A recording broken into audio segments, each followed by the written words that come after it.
नमस्कार दोस्तों, आप सभी का स्वागत है मेरे इस channel quant by Shubham sir में। आज के इस सेशन में हम क्या करेंगे, परसेंटेज के ऊपर जानेंगे। ठीक है, कंप्लीट इसका बेसिक जानेंगे। बेसिक के साथ साथ हम यहाँ पे क्या डिस्कस करेंगे, सम कंसेप्ट्स डिस्कस करते चलेंगे। कंसेप्ट्स डिस्कस करते चलेंगे, जानेंगे यूनिक अप्रोच है, इस क्वेश्चन को हम कैसे सॉल्व कर सकते हैं। साथ ही साथ हम क्या जानेंगे, यहाँ पे बेसिक पार्ट भी जानेंगे। ये बेसिक पार्ट हमें क्या, SBI PO3 और मेंस के लिए, मेंस होगी कौन सा, आपका क्लर्क वाला। ठीक है, SBI का, उसके लिए काम देगा। ठीक है, हो सके तो सेशन को लाइक और शेयर ज़रूर करना। ठीक है, लाइक शेयर और सब्सक्राइब कर देना ताकि आपको सारे लेक्चर्स टाइम टू टाइम मिलते ही चलें। और साथ ही साथ मैंने आपसे एक वादा किया था कि मैं आपके लिए ना परसेंटेज की पूरी क्लास लूँगा, और ऐसे करके सारे चैप्टर्स की क्लास लूँगा स्टेप बाय स्टेप। बशर्ते क्या, आपको फॉलो करना चाहिए। क्या करना है, फॉलो। चलिए स्टार्ट करते हैं। एक बात स्टार्ट करने से पहले कुछ मैं बताना चाहूँगा। जिन बच्चों ने पहले ना डेली टारगेट बैच नहीं ज्वाइन कर रखा होगा, ठीक है, जिन बच्चों ने डेली टारगेट बैच नहीं ज्वाइन कर रखा है, तो ये बच्चे इस नंबर पर मेरे को मैसेज करें कि सर हमें डेली टारगेट बैच ज्वाइन करना है। ठीक है, और अगर आपने मेरा टेलीग्राम चैनल नहीं ज्वाइन किया, टेलीग्राम चैनल यहाँ पे आपको ना PDF आ जाती है। ठीक है, तो टेलीग्राम चैनल पर आपको PDF कौन सा आ जाएगा, मैं बता देता हूँ। मेरा चैनल है वन बैंक, इसके आगे @ लगाना रखना, ये करके मैंने चैनल इसमें सर्च करना, आपको सारी चीज़ें मिलेंगी। PDF से लेकर डाउट वगैरह सॉल्व करना है, डाउट ग्रुप भी इसके अंदर। ठीक है, आई होप आपको ये सारी चीज़ें समझ आई होंगी। तो स्टार्ट करते हैं सेशन परसेंटेज। चलो, परसेंटेज की बात करूँ, परसेंटेज की मैं बात करूँ तो यहाँ पे मैं क्या बतला सकता हूँ, अभी मैं चीज़ें बतलाऊँगा। देखो, परसेंटेज का ना यहाँ पे ना डेफिनेशन यूज़ कर सकते हैं। क्या यूज़ कर सकते हैं, डेफिनेशन।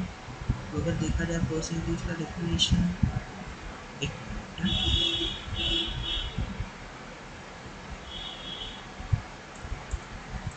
परसेंटेज की मैं बात कर रहा था। हाँ, तो परसेंटेज की बात कर रहा था। अगर मैं परसेंटेज की ही बात करूँ तो परसेंटेज को हम और क्या दिखा सकते हैं कि परसेंटेज का डेफिनेशन पता होना चाहिए हमें। डेफिनेशन पता होगा तो हम आराम से बता सकते हैं ऐसे।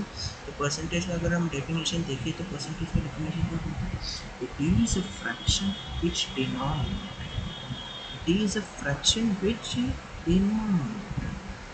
Denominator always 100।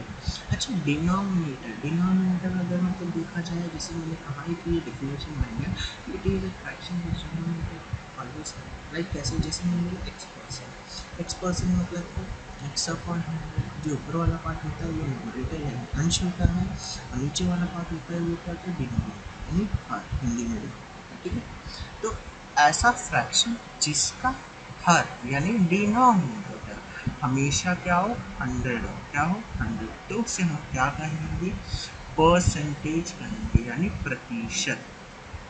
ना, अगर मैं आपसे बोलता हूँ कि x% मोर, क्या बोलता हूँ, x% मोर, तो अब मुझे ये बताइए, अगर मैं x% मोर की बात करूँ, यहाँ पे मैंने क्या बोल दिया, मोर। पहले बताऊँ x% मतलब क्या होगा, x/100। Okay, x/100। अगर मैं इनिशियल में, ये जो डिनोमिनेटर में जो वैल्यू होती है ना, इसमें हम हमेशा क्या मानेंगे, इनिशियल, हमेशा उसे हम क्या मानेंगे, इनिशियल। तो डिनोमिनेटर में क्या आ गया, इनिशियल में 100 आ गया। अब इनिशियल अगर मेरा 100 हो गया तो फाइनल मेरा क्या होगा, फाइनल मेरा क्या होगा, उसमें ये जो ऊपर वाला पार्ट है, ये ऊपर वाला पार्ट है, वो क्या ऐड ही तो हो रहा है ना। अगर मैं ध्यान से देखूँ, यहाँ पे ऐड हो रहा है कौन सा मेरा, ये ऊपर वाला पार्ट ही ऐड हो रहा है।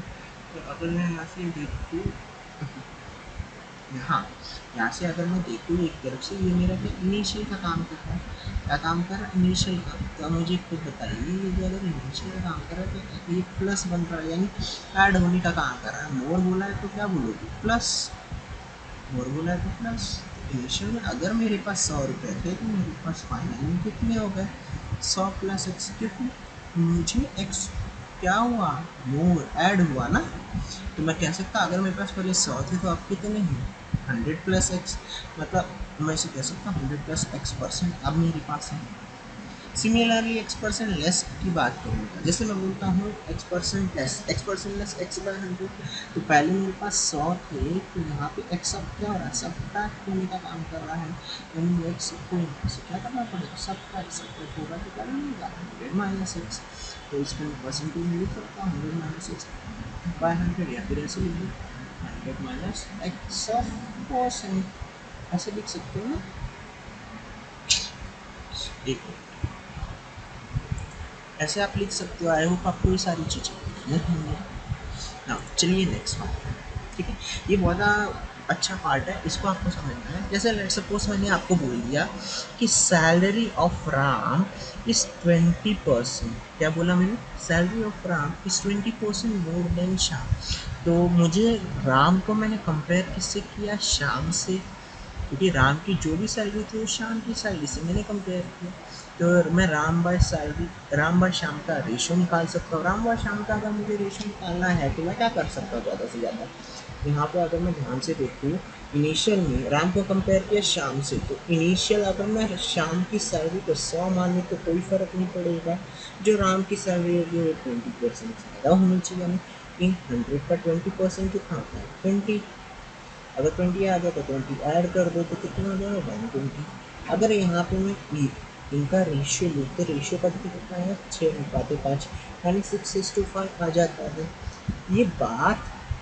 ये बात कब हो गई, जब परसेंटेज ईजी दिया है। क्या दिया है, जब परसेंटेज ईजी दिया है, यानी 20% ना, 20% 10%।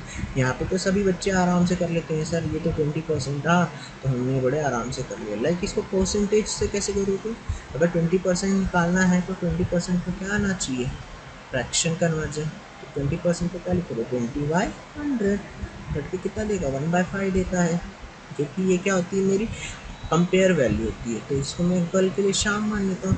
ऊपर वाला क्या हो रहा है, मोर है ना, मोर की जगह प्लस। तो अगर इनिशियल में राम 5 यूनिट है, सॉरी शाम 5 यूनिट है, तो राम 1 यूनिट ज़्यादा होना चाहिए, यानी कितना होगा 6 से कितना हो जाएगा 6 से रेशियो 5 हो जाएगा, मतलब 1 यूनिट का बढ़ोतरी हुआ है ना। मतलब जो भी सैलरी होगी वो राम को क्या होगी, शाम की सैलरी से 1 यूनिट ज़्यादा होगी, यानी रेशियो क्या होगा 6:5। ये क्या हो जाता है, ऐड हो जाता है। लेकिन अगर मैं एग्जामिनर आपको दे दे कि राम की सैलरी 31.25% मोर है, क्या दे दे 31.25% मोर, तब यहाँ पे कैलकुलेशन आपके लिए आसान नहीं होगी, यहाँ पे आपके लिए कैलकुलेशन टफ हो जाएगी। उसके लिए क्या करना पड़ेगा, गिवन परसेंटेज वैल्यू का आपको क्या आना चाहिए, फ्रैक्शन कन्वर्जन। क्या आना चाहिए, फ्रैक्शन कन्वर्जन। ये आएगा तो आपके लिए बेहद आसान है। चलिए नेक्स्ट देखते हैं। अब फ्रैक्शन कन्वर्जन निकालना कैसे है वो भी मैं डिस्कस करूँगा, और कैसे कैसे डिस्कस करना है वो सारी चीज़ें हम देखते चलेंगे, ठीक है। डरना नहीं, जैसे मैंने बोला बहुत अच्छी तरीके से बताऊँगा, ध्यान से देखते चलिए, अब सभी को आएगा, ठीक है। एक बार ये याद हो जाए ना तो बहुत इम्पोर्टेंट है। अगर मैं 1 को 1 से डिवाइड करूँ तो क्या देगा 1 को 2 से डिवाइड करो तो क्या देता है 0.5 देगा, 1 को 3 से डिवाइड करूँ तो कितना देता है 0.33। अगर 1 को 3 से डिवाइड करो तो 0.33 देता है ना। सिमिलरली अगर मैं बोलूँ 2 को 3 से डिवाइड किया तो कितना, जस्ट डबल किया है ना, तो यहाँ पे बोल सकता 0.66 किया है। ऑफकोर्स सभी बच्चे बोल सकते हैं ना, डरना नहीं बस। अगर मैं 1 को 4 से डिवाइड करूँ तो क्या आता है 0.25 ना, कितना आता है 0.25। अगर 1 को 5 से डिवाइड करूँ तो 0.20, 1 को 6 से डिवाइड करूँ तो 0.16, तो 7 से डिवाइड करूँ तो कितना था 0.14। अगर 1 की बजाय मैं 2/7 करता हूँ तो ये क्या जाएगा जस्ट डबल, यानी कितना आएगा 0.28 हो जाएगा। सिमिलरली अगर मैं बात करूँ 1 को 9 से डिवाइड करूँ तो कितना आता है मेरे लिए 0.11। नाउ 1 को 10 से डिवाइड करो तो 0.1, और 1 को 11 से डिवाइड करते हो 0.9, क्या आता है 0.9, क्योंकि हमारे लिए मल्टीपल आसान है। जैसे हमें पता है 1/9 कितना था 0.11, तो अगर मैं 2/9 कर दूँ, क्या कर दूँ 2/9 तो कितना जाएगा 0.22। कर सकते हैं ना, कोई फर्क नहीं पड़ता। तो ये सारी चीज़ें हैं बेसिक आपको पता होनी चाहिए, ठीक है। चलिए आई होप आपको ये भी क्लियर हुआ होगा। नेक्स्ट देखो क्या दे रखा है, अगर 100% दे रखा है, क्या दे रखा है 100%। 100% को कैसे लिख सकते हो, 100/100। क्या लिख सकते हो 100/100 कितना आ जाएगा 1। 75%, 75/100 करके कितना 3/4। 50% जस्ट 100% का क्या होगा, हाफ होगा, तो हाफ हो गया। अच्छा 50 का आधा कितना होता है 25, मतलब जस्ट डबल हो गया यहाँ पे। तो जब भी आधा करोगे परसेंटेज का तो फ्रैक्शन में हमेशा डबल होता जाएगा। तो 20% का हाफ कितना होता है 10%। तो यहाँ पे क्या करना है डबल कर देना, और यहाँ पे क्या कर देना हाफ कर देना, ऐसे याद रख सकते हो। 15% की बात करूँ तो 15% मतलब 15 बटा कितना 100, यानी 3/20। देखो 15 का जस्ट ये डबल है, अगर ये डबल है तो यहाँ पे इस केस में आप क्या करोगे हाफ करोगे, कोई फर्क नहीं पड़ता। 45% मतलब 45/100, यानी 9/20। 40% की बात करूँ तो 40% क्या आता है 2/5। मतलब अब यहाँ से आपने ये देखा कि 40%, अगर मुझे कैसे पता चला 2/5 है, क्योंकि मुझे पता है कि 20% 1/5 है, जस्ट इसका क्या करना है यहाँ पे डबल कर देना है। सिमिलरली 30% मुझे पता है 3/10 होता है, तो 60% क्या करना है, जस्ट अब खुद इमेजिन करिए नीचे का क्या करना है हाफ से मल्टीप्लाई करना है, क्या करना है हाफ से मल्टीप्लाई करना है। ठीक है, मल्टीप्लाई कर दो या डिवाइड कर दो, उससे भी कट जाएगा। 70% यानी कितना होता है 7/10। 175%, देखो 175% मैंने कैसे निकाला मैं बताता हूँ। अगर परसेंटेज बड़ा है ना 175% बड़ा है, तो इसको पहले ना ब्रेक कर लो, इसको ऐसे लिख सकते हो 100% प्लस 75%। बड़ा आसान है सभी के लिए। अब मुझे खुद बताइए 100% कितना आता है 1 होता है, और ये कितना होता है 3/4 होता है। तो इससे सॉल्व किया तो हमारा आंसर क्या आ गया 7/4। सिमिलरली 125% को भी क्या लिखो 100% प्लस 25%। तो यहाँ से कितना आ जाएगा 100% पता है 1, 25% मतलब 1/4, ऐड किया तो कितना आ गया 5/4। ये हमारा आंसर होगा। आई होप आपको ये फ्रैक्शन कन्वर्जन भी आता होगा। जिन बच्चों को नहीं आता होगा वो लर्न कर लेंगे, लिख के ले लेंगे नोट बना करके, ताकि किसी को कोई दिक्कत ना हो। टोटल आज बेसिक क्लास होगी, नेक्स्ट डे आपकी पूरी प्री मेंस की क्लास होगी, ठीक है। और मुझे पहले बेसिक सीखना है लोगों को। चलिए, जैसे मैंने बोला था फ्रैक्शन कन्वर्जन अगर टफ हो जाए तो अभी बहुत मुश्किल हो जाती है ना, बच्चों ने बोला था। तो देखो ज़रा कैसे करना है इसे। अब यहाँ पे कुछ मुझे सोच के बताओ, देख के बताओ। 16.6% है ना, हमने लिखा था ना 2/3 होता कितना 0.66। तो खुद बताइए 0.66 की जगह हम 2/3 ले सकते हैं। 2/3 अगर हमने 2/3 लिया है तो हम बताएं उसको ऐसे लिख सकते हैं ना 16/2/3%। अब हमें पता है इनका क्या करना होता है आपस में मल्टीप्लाई, और यहाँ पे क्या करना होता है प्लस, क्योंकि 16 एक इंटीजर है, 2/3 एक क्या है फ्रैक्शन है। तो इसको मल्टीप्लाई किया तो 16 इंटू 3 प्लस 2। अच्छा डिनोमिनेटर में है कितना 3। अच्छा ये परसेंटेज का सिंबल है ना, परसेंटेज का सिंबल मतलब अपॉन में हमेशा क्या रहेगा 100। सॉल्व किया तो 50/3%। 50/3% है ना, अगर ये 100 अगर वापस लिख दे तो ये 1/2 हो जाएगा। 1/2 इंटू 1/3 मतलब कितना 1/6। इसका आंसर क्या निकल गया है 1/6। आई होप आपको क्लियर हो गया। सिमिलरली अगर वो पार्ट नहीं क्लियर तो ये पार्ट देख लो कैसे किया। हमें पता है 14.28% है, हमें पता है 1/7 कितना होता है, ये 7 का ही मल्टीपल है दोनों, ठीक। तो इस मतलब आंसर जो निकलेगा 7 के मल्टीपल में निकलना चाहिए। तो 1/7 हमें पता है 0.14 होता है, तो 2/7 कितना होता है 0.28 होता है। कितना होता है 0.28 होता है। अब मुझे खुद बताइए, तो मैं यहाँ पे 0.28 की जगह क्या लिख सकता हूँ 2/7 लिख सकता हूँ। क्या लिख सकता हूँ 2/7। अब मुझे यहाँ से एक बात बताइए, ये क्या है 14 से ही 2/7 यानी जोड़ना ही तो है। मल्टीप्लाई किया देन एडिशन किया, और डिनोमिनेटर में है कितना 7। जो डिनोमिनेटर में वैल्यू है उसे हमेशा लिखना पड़ेगा ना। परसेंटेज का सिंबल यहाँ पे है, तो बताइए परसेंटेज का सिंबल यहाँ पे है, तो यहाँ पे क्या करना है इंटू 100। ये आपका क्या आ जाएगा परसेंटेज का सिंबल। जब इसे सॉल्व किया तो हमारा आंसर क्या निकल के आ गया 1/7। क्या निकल के आ गया 1/7। आपको ये बात क्लियर होनी चाहिए। आई होप आपको ये बेसिक क्लियर होगा ना। यहाँ पे मैंने क्या लिख रखे हैं सभी के फ्रैक्शन कन्वर्जन लिख रखे हैं, ठीक है। आप इसके क्या कर सकते हैं नोट डाउन कर सकते हैं, ठीक है। सभी के मैंने लिखे रखे हैं। आपको ज़्यादा नहीं याद करना, मैं थोड़े से दे रहा हूँ। बच्चे डर जाते हैं कि सर इतना इतना नहीं ज़्यादा नहीं, थोड़े से दे रहा हूँ।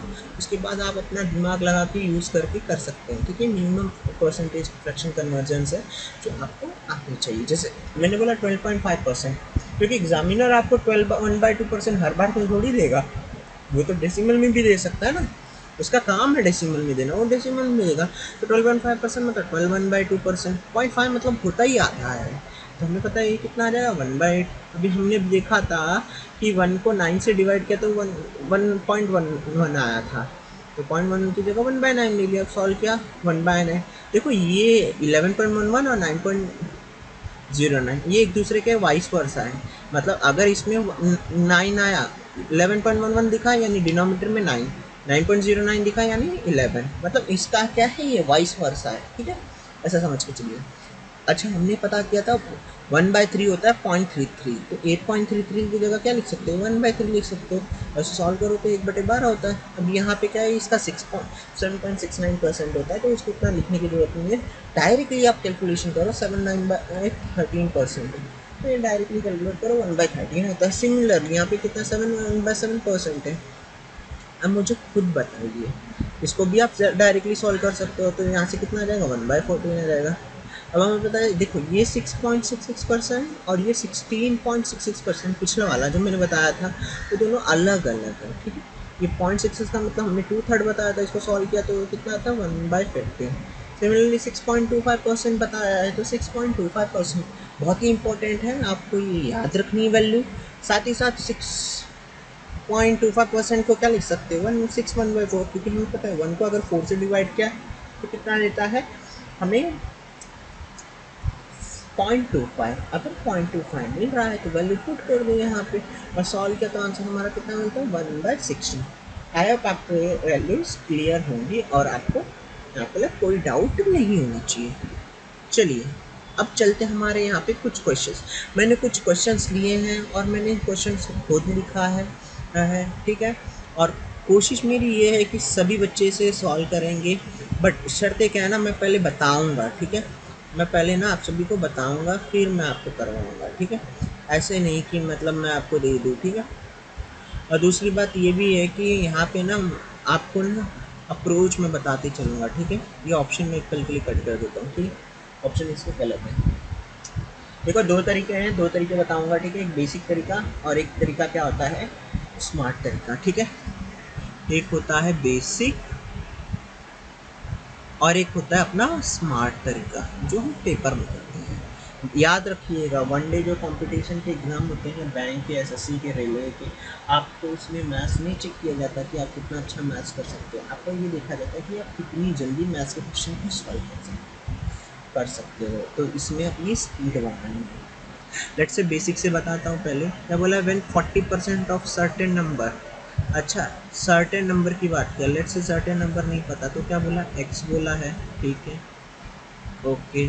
फिर क्या बोला, when 40% of certain number is added with itself, मतलब एक नंबर x है उसमें क्या ऐड होता है, उसी नंबर का कितना 40% ऐड होता है, ठीक है।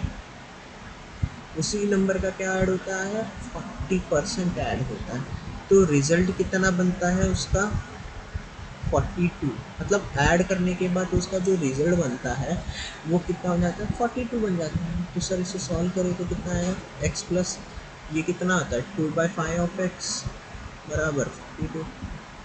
सर यहाँ से सॉल्व किया तो कितना है 7/5 ऑफ एक्स बराबर कितना आ गया 42। सर 7 से काटा कितनी बार, एक बार, 7 से कितनी बार 6 बार, तो एक्स का वैल्यू कितना आ गया 30। एक्स की वैल्यू क्या आ रही, एक्स की वैल्यू 30 क्या शो करती है कि इनिशियल में सर्टेन नंबर था इसमें 40% ऑफ इट्स ऐड किया गया था, वो नंबर क्या था 30, क्या था 30। आई होप आपको ये बेसिक तरीका तो क्लियर होगा।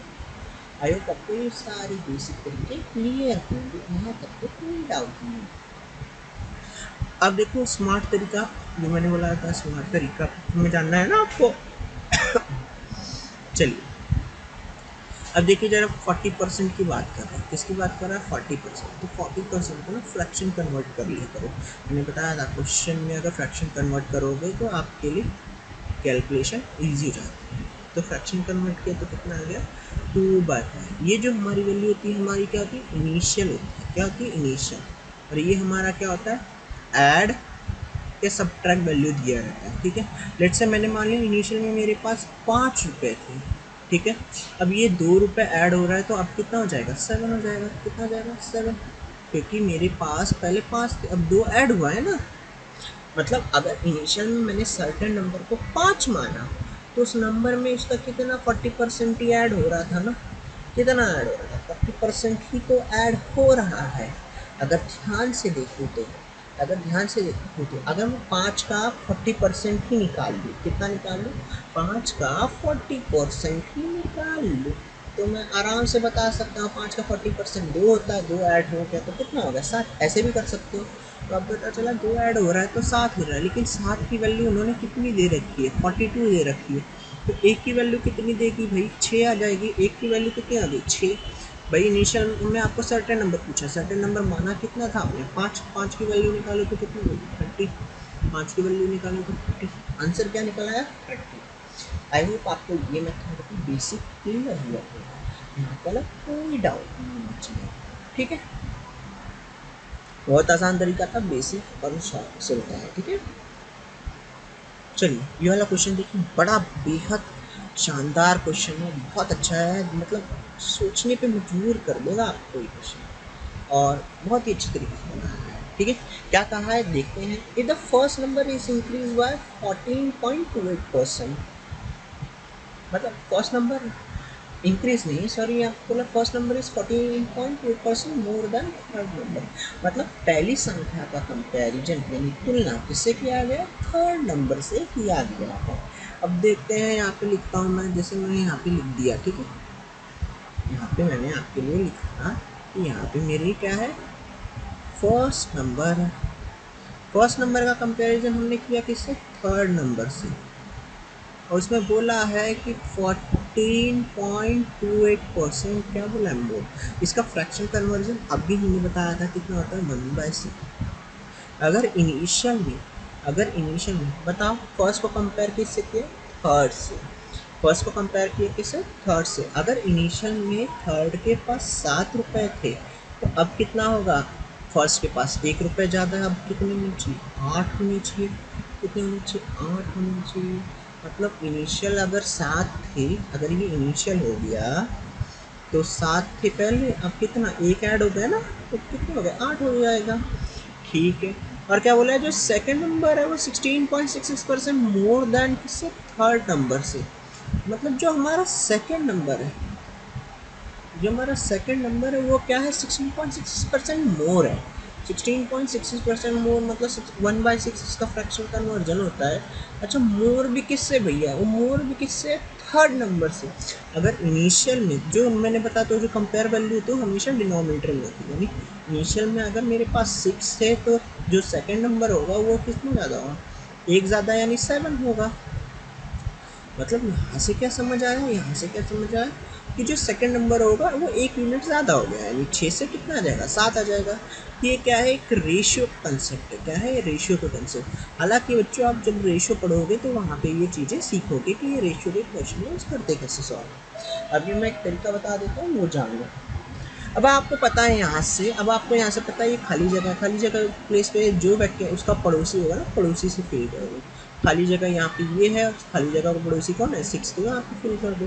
अब मल्टीप्लाई कर दो, अब सबका क्या कर दो मल्टीप्लाई। तो यहाँ से कितना आ गया 48, यहाँ से कितना आ गया 42 और यहाँ से कितना आ गया 49। मतलब first number third number second number का रेशियो क्या है 48 रेशियो 42 रेशियो 49। ये क्या है रेशियो आ गया आप सभी। अब आपको पूछा क्या है then second number is how much more percent, how much percent more. यहाँ पे क्या how much percent more than the first number. But एक बात बताओ जो सेकंड नंबर है वो जो मेरे सेकंड नंबर है 49 है, फर्स्ट नंबर 40, कितना ज़्यादा एक बात बताओ ध्यान से कितना ज़्यादा 1 यूनिट ज़्यादा है। और किससे ज़्यादा है कंपेयर किससे किया फर्स्ट नंबर, तो फर्स्ट नंबर कितना होगा 48 है। परसेंटेज निकालने के लिए इंटू 100 सॉल्व करूँ तो कितना आता है देखो 50 24 25 और कितना 12, 25/12 मतलब 2 सही 1/12, कितना 25/12 आया था ना, 25 को 12 से भाग देते थे तो रिमाइंडर 1 बचता, वो 1 को 12 से डिवाइड करने से अच्छा, डेसिमल में लिखने से अच्छा फ्रैक्शन में रखना है। तो हमारा आंसर क्या है, 2 1/12%। आई होप आपको ये सारी चीज़ें क्लियर होंगी। चलिए बढ़ते हैं हमारे नेक्स्ट क्वेश्चन। अब देखो ये क्वेश्चन बड़ा अच्छा क्वेश्चन है, बहुत लोगों को डरा रहा था क्वेश्चन, देखो कुछ नहीं लेवल टोटल 0, ठीक है। क्या बोल रखा है, देखो when number is increase by 20। अच्छा लेट्स से हमें नंबर नहीं पता, तो लेट्स से मैं इनिशियल नंबर x लेता हूँ, नंबर कितना इंक्रीज होता है 20 इंक्रीज हो जाता है, x+20। बाद में क्या हो जाता है, उसका जो रिजल्ट बनता है वो उसी नंबर का कितना, 116% होता है। कितना होता है 116%। तो अब बताओ कहानी खत्म हो गई, इनिशियल में नंबर x था, अब उसमें 20 ऐड करने के बाद रिजल्ट जो बनता है उस नंबर का 116% है। वही 116% का फ्रैक्शन कन्वर्जन, अगर मैं देखूँ 116 का फ्रैक्शन कन्वर्जन देखूँ तो 116 बाय क्या हो जाएगा 100, काट के देखो तो कितना आ जाएगा 58/50, और काटो तो कितना आता है 29/25, कितना आ गया 29/25, मतलब x+20 की वैल्यू कितनी आ गई 29/25 ऑफ x, यही आया ना। तो वो ऑफ एक्स मतलब इनटू ही होता है, तो उसको घबराने की जरूरत नहीं। इस एक्स को वहाँ पे ले जाऊँ तो 20 की वैल्यू क्या आ गई 29/25 ऑफ एक्स माइनस एक्स। तो भी इसे सॉल्व किया तो कुछ नहीं है, 2 डिनोमीटर 1, तो यहाँ से सॉल्व किया तो 20 की वैल्यू क्या आ गई 4x/25। सर 4 से काटा कितनी बार 5 बार, सर 4 से काटा कितनी बार 5 बार। तो खुद बताओ यहाँ से 5 एक्स की वैल्यू निकालेंगे तो एक्स की वैल्यू क्या आ जाएगी 25 × 5 यानी 125, यानी इनिशियल में नंबर क्या था 125। आई होप तो ये बेसिक मेथड तो क्लियर है, ये बेसिक मेथड तो क्लियर है, क्योंकि यहाँ तक तो कोई डाउट नहीं होना चाहिए, ठीक है, यहाँ तक तो कोई भी डाउट नहीं होना चाहिए ना, कि यहाँ से अगर मैं देखो तो कोई डाउट होगा नहीं, ठीक है। और वो बात कर रहा तो नहीं कर। दूसरा तरीका देखो, एक बात बताओ नंबर कितना इंक्रीज हो जा रहा है 20 से इंक्रीज हो जा रहा है, ठीक है। और क्या बोला 116%, मतलब अगर इनिशियल 100 था तो 100 से कितना बढ़ेगा 16% बढ़ेगा, मतलब आप बोल सकते हो यहाँ से 16% बढ़ गया। इस 16% की वैल्यू कितनी दे रखी है 20 दे रखी है, तो अगर मैं 4% की वैल्यू निकालूँ तो 4% कितना आता है 5, और इनिशियल में जो भी नंबर होता है वो अपने आप में 100% होता है, तो 100% की वैल्यू निकालनी यानी 25 से मल्टीप्लाई, आपसे कितना 25 से करना पड़ेगा, तो 25 पीछे कितना हो जाएगा भैया बता दो जरा 125 कितना हो जाएगा 125 हो जाएगा ना यहाँ पे। अगर मैं देखूँ क्या जाएगा 101, अगर मैं यहाँ पे ध्यान से देखूँ, अगर मैं इसे ध्यान से देखूँ तो कितना जाएगा 125 हो जाएगा। आई होप आपको समझ आया होगा और यहाँ पर कोई डाउट नहीं होगा, ठीक है। This is the basic way and this is the short way to do this questions, okay, बहुत आसान होता है। अब देखो ये क्या है इंक्रीज और डिक्रीज बेस्ड टाइप है, ये आपका नेक्स्ट टाइप है, ठीक है। इसको हम बोलते हैं इंक्रीज और डिक्रीज, ठीक है। इसके ऊपर भी आप क्वेश्चन ले लूँगा बेसिक तरीके से। ये शर्तें क्या है जानो, रेक्टेंगल क्या बात किया है रेक्टेंगल, तो रेक्टेंगल के बारे में जानेंगे तो रेक्टेंगल होता क्या है, rectangle is a type of a quadrilateral. Rectangle क्या है टाइप ऑफ क्वाड्रिलेटरल, इसमें एक लेंथ होती है एक ब्रेथ होती है। अब आपको पता होना चाहिए कि रेक्टेंगल में opposite lengths are equal, opposite lengths क्या होते हैं इक्वल होते हैं, साइड्स इक्वल होंगी। अगर एक लेंथ होती है तो एक ब्रेथ भी होती है, इसमें साइड्स की बात करें तो दोनों अगर लेंथ और ब्रेथ क्या हो अपोजिट में इक्वल होंगे तो उनका मैं एरिया निकाल सकता हूँ। रेक्टेंगल का एरिया तभी निकाल सकते हो जब आपको रेक्टेंगल की लेंथ और ब्रेथ पता होगी। तो लेंथ और ब्रेथ का प्रोडक्ट ही क्या होता है एरिया होता है। पेरीमीटर क्या होता है, पेरीमीटर ऑफ मतलब क्या होता है सम ऑफ ऑल साइड, क्या होता है sum of all side, sum of all side मतलब चारों का उसका चक्कर लगाना है। तो 2 बार एल है 2 बार बी है, तो इतना twice of L plus B. Similarly क्या आता है स्क्वायर, स्क्वायर के बारे में बताऊंगा, ज़्यादा नहीं बताऊंगा इसमें क्योंकि मेंसुरेशन अभी नहीं पढ़ रहे, क्योंकि स्क्वायर के बारे में बहुत डिटेल में बता दूंगा, तो इसके लिए बेसिक बेसिक ही बताऊंगा, बहुत बेसिक बताऊंगा। स्क्वायर क्या है, square also type of quadrilateral, but यहाँ पे क्या है, जो स्क्वायर किस पे ऊपर डिपेंड करता है, उसकी साइड के ऊपर। किसके ऊपर डिपेंड करता है, उसके साइड के ऊपर डिपेंड करता है। तो स्क्वायर का एरिया तभी निकाल सकते हैं जब स्क्वायर का साइड पता होगा। तो एरिया क्या होता है, उसके साइड का स्क्वायर। पेरीमीटर क्या होता है, अब पेरीमीटर क्या होता है, मैंने बताया था सम ऑफ ऑल साइड। लेकिन बात याद रखनी कि स्क्वायर में all side equal, all side equal है तो ईच एंगल 90 डिग्री का क्रिएट होगा, ये भी बात आपको पता होनी चाहिए। और पेरीमीटर का होता है सम ऑफ ऑल साइड, यानी कितना हो जाएगा, 4a, कितना हो जाएगा, 4a। ये 4a आपको क्या बताएगा यहाँ पे, कि यहाँ पे स्क्वायर का पेरीमीटर बनेगा 4a। नाउ बात है सर्कल की। अब सर्कल क्या होता है, circle is a point of a locus having a distance between centre to circumference is called as radius. मतलब सर्कल एक बिंदु पथ का ऐसा है, मतलब है जिसमें उसका डिस्टेंस सेंटर से और उसके सर्कमफ्रेंस को हम क्या कहते हैं, रेडियस। अगर एक लाइन ऐसे जाए तो हमसे क्या कहते हैं, कॉर्ड। अगर वही कॉर्ड उस सेंटर को टच करके जाए तो डायमीटर, डायमीटर होता है जो रेडियस का डबल होता है, और रेडियस का होता है डायमीटर का आधा होता है। सिमिलरली एरिया की बात करूँ तो एरिया क्या होता है, पाई आर स्क्वायर। क्या होता है, पाई आर स्क्वायर। सिमिलरली सर्कमफ्रेंस की बात करूँ तो क्या होता है, सर्कमफ्रेंस यानी उसके चक्कर लगाना है, यानी 2 पाई आर। और 2 पाई आर को मैं देखो, मैंने बताया था रेडियस क्या होता है, जस्ट डबल होता है ना। रेडियस क्या होता है, हाफ ऑफ डायमीटर होता है। डायमीटर क्या होता है, डबल ऑफ रेडियस। तो 2r की वैल्यू क्या लिख सकता हूँ, d लिख सकता हूँ डायरेक्ट, तो पाई डी भी एक फॉर्मूला बन जाता है। सिमिलरली अगर मैं सिलेंडर की बात करूँ, क्या बात करूँ, सिलेंडर। सिलेंडर एक ना 3D शेप डायग्राम है। देखो डायग्राम मेरी थोड़ी ख़राब है, ठीक है, मेरे को डायग्राम उतना अच्छे से नहीं बनाना आता, तो माइंड मत करना प्लीज़। डायग्राम में क्या होता है कि इसका जो बेस होता है ना वो हमेशा सर्कुलर होता है। क्या होता है, सर्कुलर। अगर सर्कुलर होगा तो उसमें रेडियस होगी, अगर रेडियस है तो सिमिलरली वहाँ पे एक एक्स्ट्रा फैक्टर क्या आता है, एच आता है। क्या आता है, एच। मतलब उस सिलेंडर में कितने लीटर का गैस या कितने लीटर का वॉल्यूम आ सकता है वो हमें फाइंड करना होता है। तो यहाँ पे वॉल्यूम अगर हम देखें तो वॉल्यूम क्या आता है, पाई आर स्क्वायर एच होता है।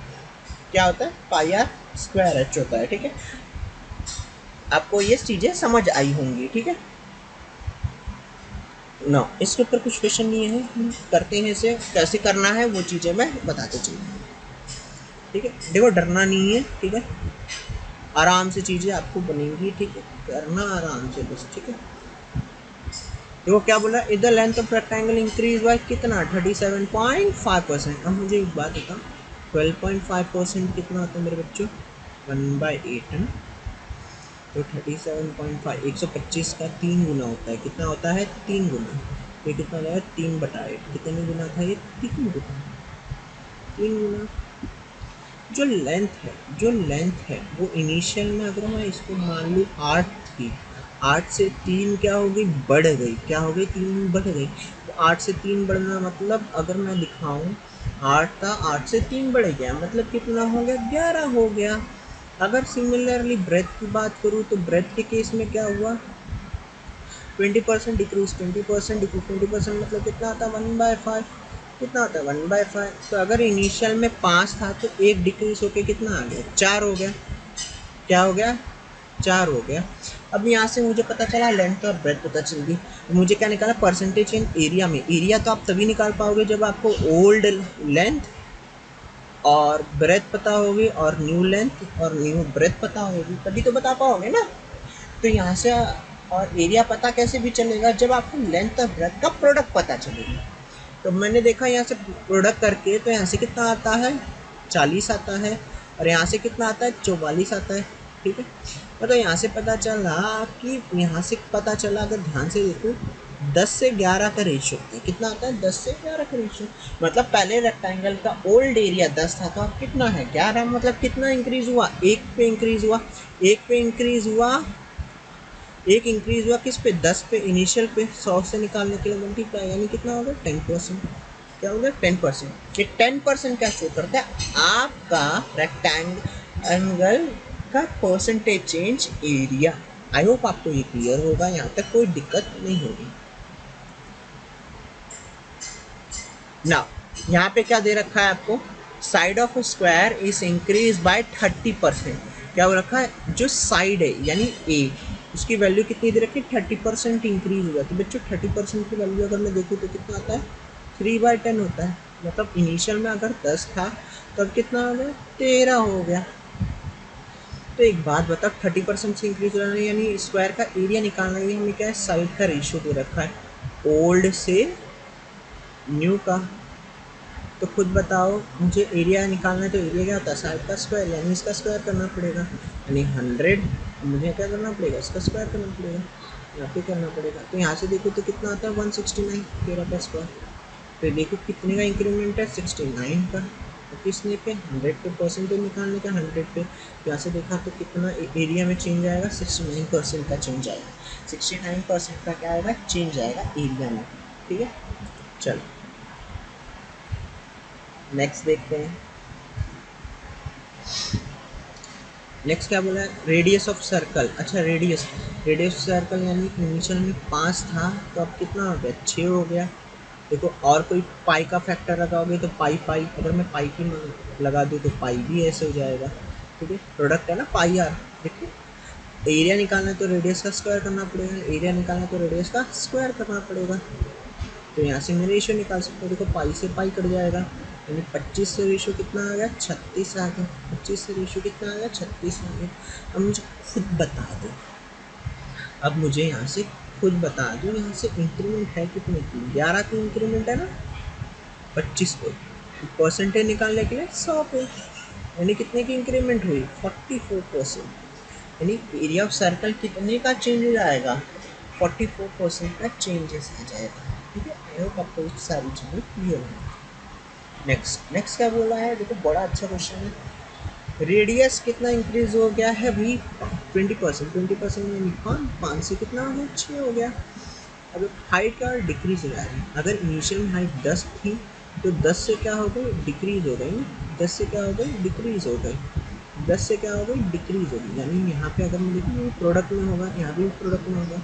10 से डिक्रीज यानी 9 हो जाना। लेकिन हमें जो रेडियस पता है वो क्या, स्क्वायर होती है। स्क्वायर होती है, वॉल्यूम ऑफ सिलेंडर क्या होता है, पाई आर स्क्वायर एच। क्या, पाई आर स्क्वायर एच होता है।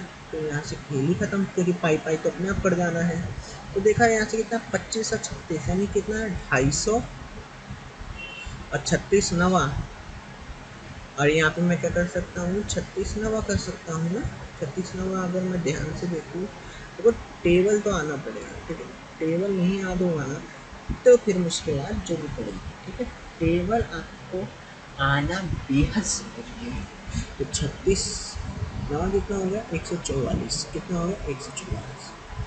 तो मुझे खुद बताओ, वॉल्यूम पहले 250 था, अब मैं अगर काटूँ इसको, देखो कटता है तो काट लो पहले। 125 72। और मुझे खुद बताइए पहले वॉल्यूम कितना था, 125, अब कितना है, 72। तो अगर मैं ध्यान से देखूँ इनका गैप कितना आ रहा है, कितना आ रहा है, ये 8 कम है तो इसको 8 दे दिया तो 80, 8 दे दिया तो 80, और 20 दे दिया तो 100। 20 दे दिया 100, यानी 28 का गैप यहाँ पे और 25 का गैप यहाँ पे, यानी 50 का गैप और 53 का गैप है। कितने का गैप है, 53 का गैप है। 53 का गैप यहाँ पे और यहाँ पे नीचे कितना, 125 इंटू 100। तो यहाँ से देखो कितना, 25 25 25 चौका। तो यहाँ से अगर मैं ध्यान से देखूँ तो इनको मल्टीप्लाई करके तो यहाँ से कितना आता है, 212 हो जाता है। कितना था, 212 हो जाता है ना। ठीक है, 212 को अगर डिवाइड करना 5 से तो यहाँ से करूँगा तो 5 से कितनी बार कटेगा, एक बार बताओ। 5 चौक 20, 5 चौक 20 और कितना, 5 गुना 10, तो 42 तो कट गया, 42 तो कट गया ना। अगर यहाँ से ध्यान से देखो कितने बार का जा रहा है, और वो 2 भी तो 5 से डिवाइड होने वाला है, तो इसका आंसर क्या जाएगा, 42 2/5%। क्या जाएगा, 42 2/5%। तो इसका आंसर आपको आई होप समझ आया और कोई दिक्कत नहीं होगी। ठीक है, चलिए बढ़ते हैं नेक्स्ट अपने कंसेप्ट पे। ठीक है, देखिए ये हमारा नेक्स्ट कंसेप्ट है। क्या है हमारा नेक्स्ट कंसेप्ट, क्वांटिटी बेस्ड। क्या है क्वांटिटी बेस्ड, मतलब प्राइस गुणे कंजप्शन, मतलब प्राइस मल्टीप्लाई कंजप्शन क्या देता है, खर्चा, मतलब कीमत गुणे खपत। खपत कंजप्शन भी बोल सकते हैं इसको, क्वांटिटी भी बोल सकते हैं, कोई फर्क नहीं पड़ता। ठीक है, एक ही बात होती है। ठीक है, तो यहाँ पे क्या होता है, प्राइस इंटू कंजप्शन क्या होता है, इज इक्वल टू एक्सपेंडिचर। अच्छा, और क्या देख सकते हो, प्राइस को ये भी लिख सकता हूँ क्या, एक्सपेंडिचर बाय कंजप्शन। आप बोलोगे बेहद ज़रूरी है सर। कंजप्शन को और भी ये भी लिख सकते हो कि consumption is equal to expenditure by price. क्या लिख सकता हूँ, एक्सपेंडिचर बाय प्राइस। तो यहाँ से अगर मैं देखूँ प्राइस क्या है, directly proportional to the expenditure है, और इन्वर्सली प्रोपोर्शनल देखूँ तो क्या है, कंजप्शन, यानी उसकी क्वांटिटी के बेस पे। ठीक है, अब यहाँ से अगर मैं देखूँ, तो क्या बोल सकता हूँ, अगर अगर प्राइस बढ़ा मार्केट में, जैसे मान लो साड़ी की प्राइस बढ़ी, साड़ी के खर्चा बढ़ गया, अपना आपका खर्चा बढ़ गया, यानी प्राइस भी बढ़ गया, प्राइस बढ़ा तो खर्चा भी बढ़ा। अगर प्राइस मोदी सरकार ने आलू के दाम बढ़ा दिए तो आप कम परचेज करोगे, अगर आलू के दाम ही कम कर दिए मोदी सरकार ने तो ज़्यादा परचेज करोगे। तो यहाँ से इन्वर्सली रेशियो का कंसेप्ट निकला, यानी प्राइस का रेशियो एक्स टू वाई है तो उसके कंजप्शन यानी क्वांटिटी का रेशियो भी क्या होगा, वाई टू एक्स। ठीक उसका उल्टा, लेट्स से जैसे मैंने बोल दिया 1:2 प्राइस का रेशियो, तो कंजप्शन का रेशियो क्या होगा, 2:1।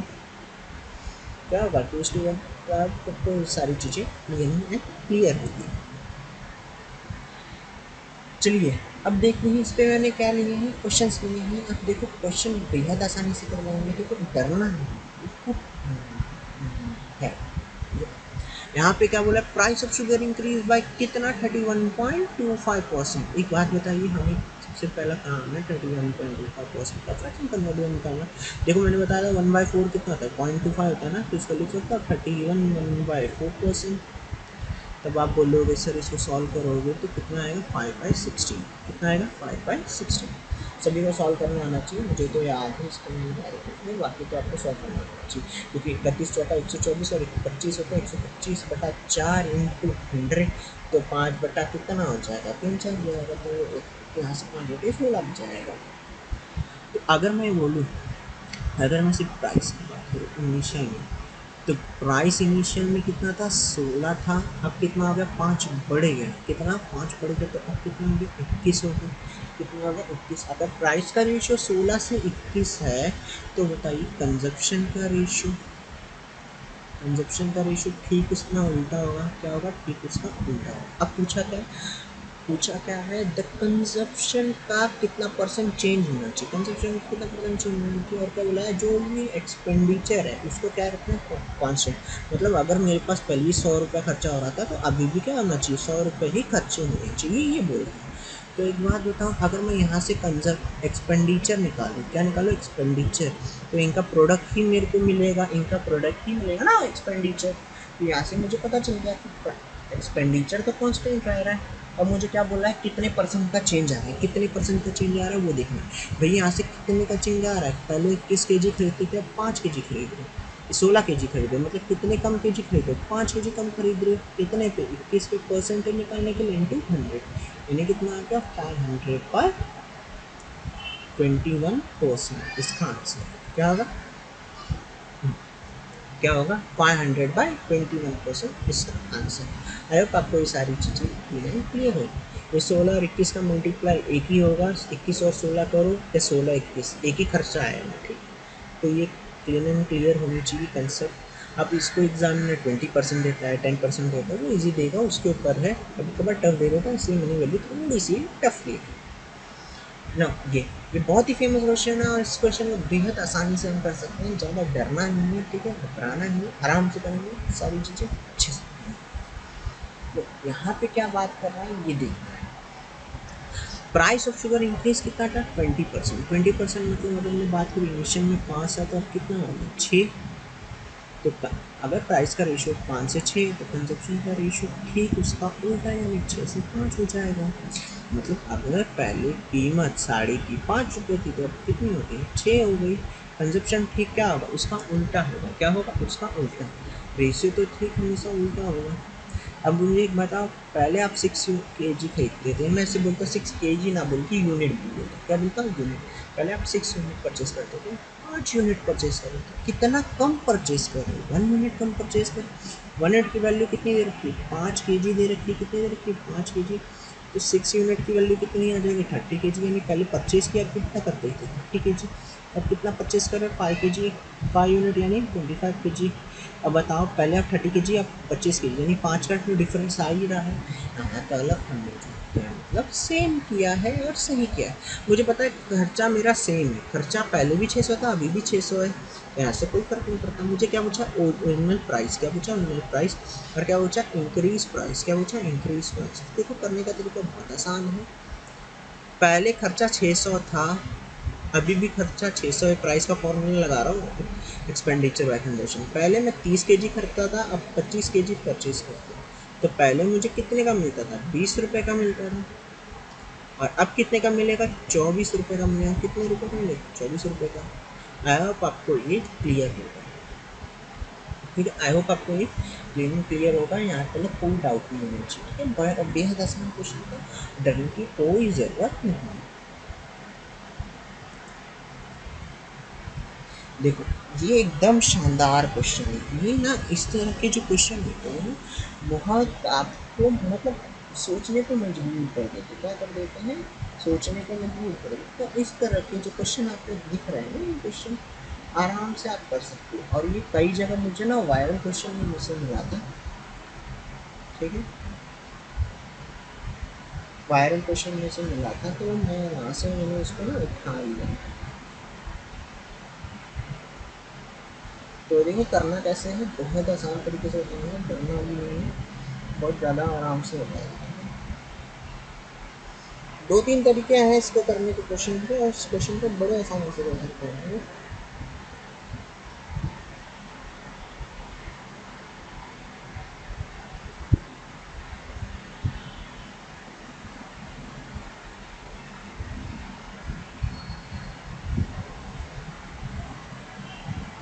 तो देखो जरा क्या हो रखा है, the price of raw material कितना इंक्रीज हो जाता है, 15% से इंक्रीज होता है। मतलब इनिशियल में अगर 100 था तो अब कितना हो गया, 115 हो गया, ठीक है। कॉस्ट रॉ मटेरियल का कॉस्ट है, और रॉ मटेरियल का कॉस्ट क्या है, अच्छा यहाँ पे क्या बोला है, लेबर कॉस्ट। यहाँ पे क्या है, जो लेबर कॉस्ट है रॉ मटेरियल का, वो 25% से कितना हो जाता है, 36% तक हो जाता है।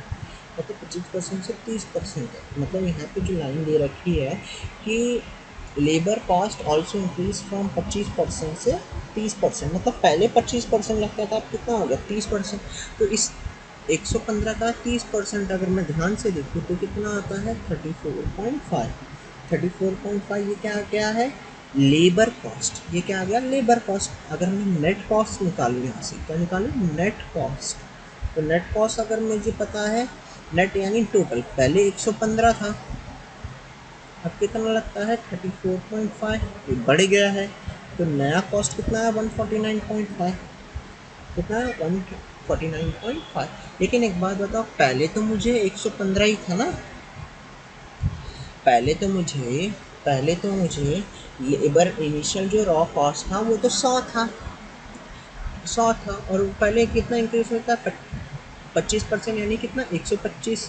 और मुझे बता पहले 125 लगता था, अब 149 लगता है, तो डिफरेंस लेबर कॉस्ट में कितना आ रहा है, डिफरेंस अगर मैं इनका देखूँ लेबर कॉस्ट में कितना आ रहा है, ये 125 माइनस करना पड़ेगा, 125 क्या करना पड़ेगा, माइनस करना पड़ेगा। अगर मैंने यहाँ पे माइनस किया, लेबर कॉस्ट में डिफरेंस कितना आया, तो आप बोलोगे सर 24.5 का डिफरेंस आया, 24.5 का डिफरेंस है, 24.5 का। अब आपको यही पूछा है कि कितना रिडक्शन हुआ है रॉ मटेरियल की कॉस्ट में, तो कीप द कॉस्ट सेम। अच्छा कॉस्ट को सेम रखना है, कितने परसेंट का रिडक्शन करना है, तो ख़त्म हो गया। बताओ डिफरेंस कितने का चेंज आया, 24.5 का चेंज आया।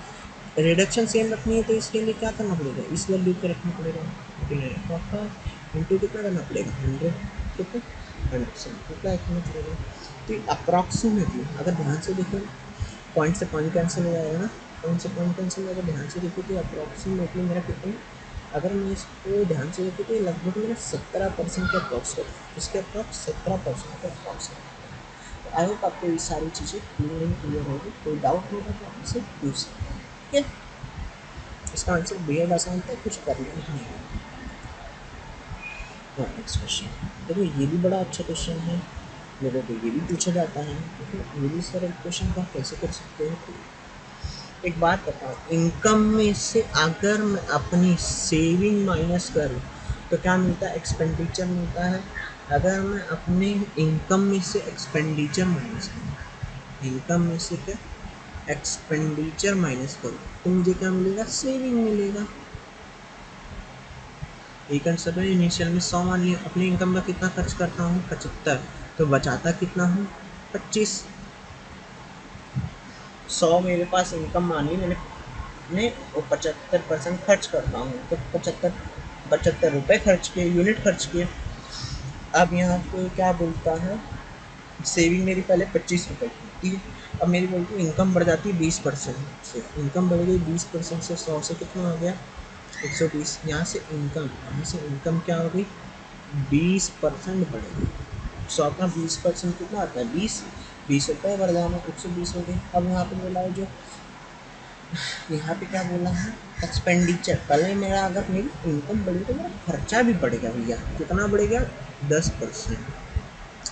तो खुद बताइए, 75 का 110% क्या निकालना? 75 का 110%। 75 का 10% निकालने से अच्छा है मैं 75% ऑफ 110 निकाल दूँ। ये पता है 3/4 होता है, और ये कितना होता है? 110 होता है। यहाँ से काटा है तो कितना आता है? 2, और यहाँ से काटा तो कितना आ गया? 55। कितना आ गया? 55।